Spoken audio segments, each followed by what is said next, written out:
Atong ang nagsalita na tungkol sa lihim na anak nila ni Gretchen Barreto.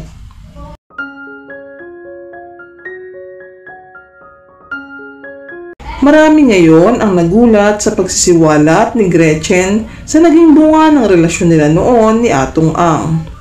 Matapos ngang isapubliko ni Sunshine Cruz at Atong Ang kanilang relasyon ngayon.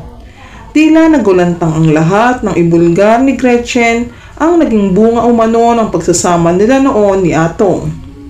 Marami ang nagsasabing bakit umano kung kailan karelasyon na umano ni Atong si Sunshine saka isiniwalat ni Gretchen ang tungkol sa naging anak nila ni Atong.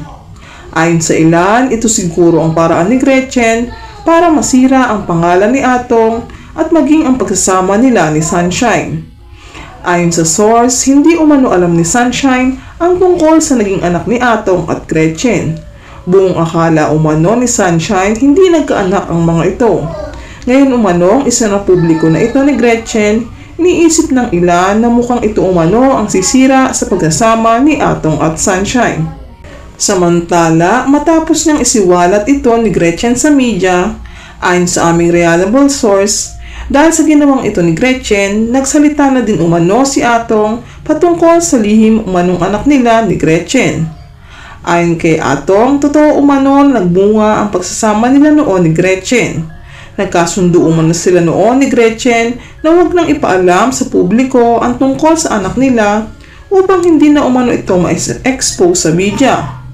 Hindi umano totoo na siya lang ang may gusto nang itong itago sa publiko dahil pareho umano nila itong ginusto ni Gretchen.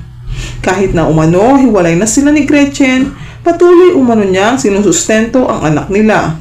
At kahit kailan umano, hindi siya nagpabaya bilang ama ng bata. Ngayon umano may binubuo na siyang pamilya kasama si Sunshine.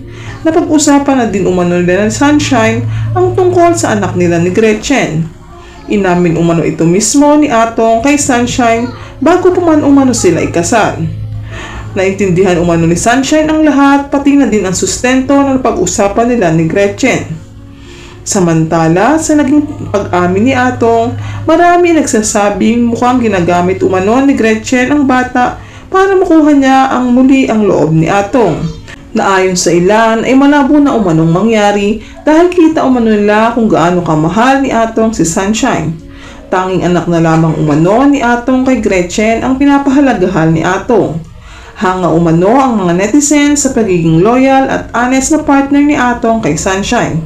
Nakikita umano nila na napakabuting ama ni Atong sa kanyang mga anak.